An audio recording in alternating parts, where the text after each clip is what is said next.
Hello and welcome to the Absurd Conversations channel. I am VR Sampath, retired IPS, aka Sampath Ramanujan MFA. For more details, click the link below. Please subscribe and click the bell icon. Thank you. Let's get into the topic for the day.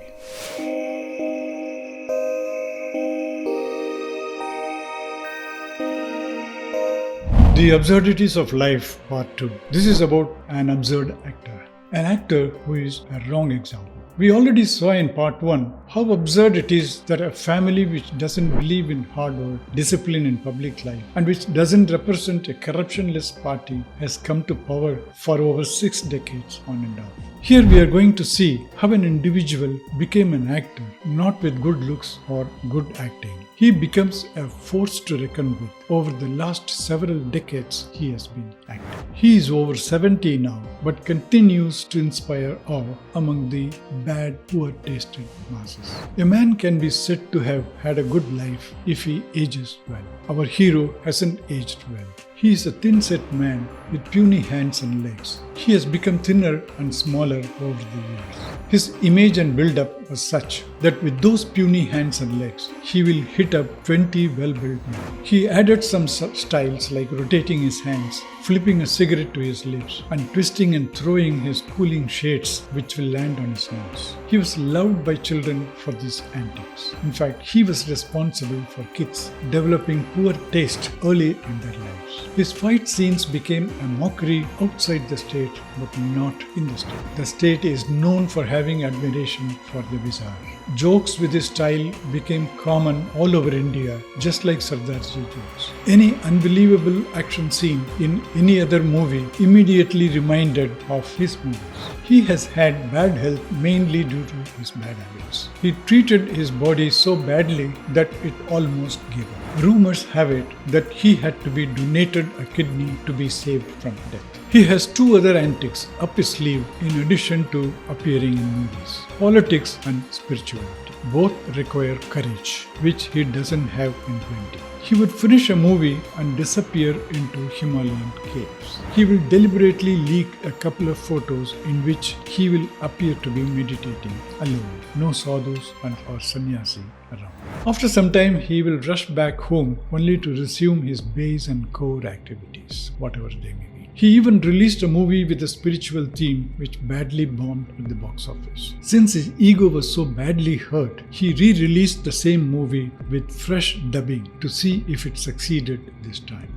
No success. That hurt will remain with him. His other hobnob is with politics. Since he did not have it in him to start a party or join any existing one, he restricted his politics to movies and punch dialogues. He made some statements against the then ruling lady which invited her wrath, and she was known for her vindictiveness. He went into hiding after that. But he has a dream of ruling the state one day. He again made an attempt at politics, went to the extent of convening district-level functionaries and executives. So people developed expectations, but he ran away again, citing poor health.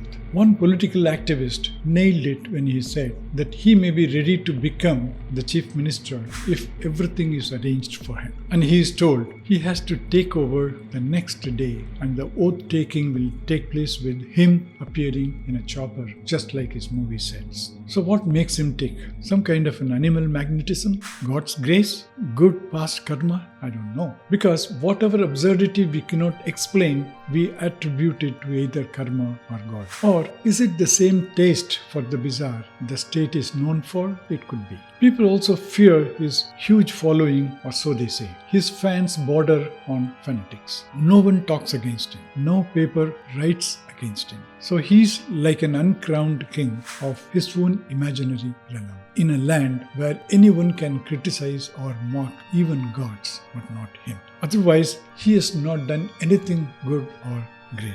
He doesn't know philanthropy or service. He is not even educated. Did he head a party or contest elections or a government, or has he contributed anything to the society? A hunger strike for common good, a peace rally, nothing. Then why is he being called a talaivar, meaning a leader? In what way? He is just a businessman. acts for profit. His products are the movies and he is selling them. That's about all. He keeps acting even after 70, trying to cash in on his fading popularity, all for himself. His children have had disastrous family lives, which is said to give him sleepless nights, as per his own confessions. He rushes to the US every now and then for treatment of his worsening health. He keeps walking around with his diminished appearance. People appreciate this too, that he doesn't hide his bald head with a wig and doesn't apply makeup for his aging and shrinking face. Wow, such is the taste of people. One huge crowd of slaves is behind the first family. The next set of bonded slaves are behind this man. At least in the former case, they get to plunder some money. Here the slaves pay money to remain slaves. How absurd. How do you rescue such a state with such people and such heroes? I don't know. Again, why do you see this talk about him here on this channel?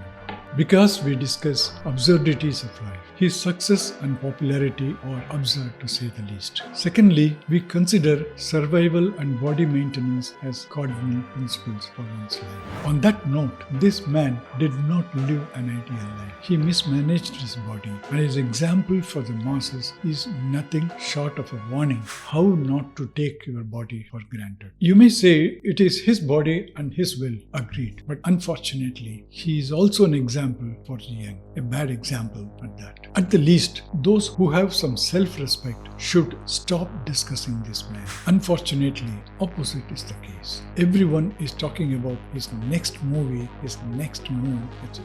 That is the sad state of affairs in the sad state. A person who has done nothing significant, not contributed anything to the land which gave him life, not deserving in any way, is celebrated. If this is not absurd, what else is? This channel is about life, philosophies, and their relevance to life. What is the point of talking philosophy in a world ruled and populated by mad people? I don't know either. Bye for now. Thank you.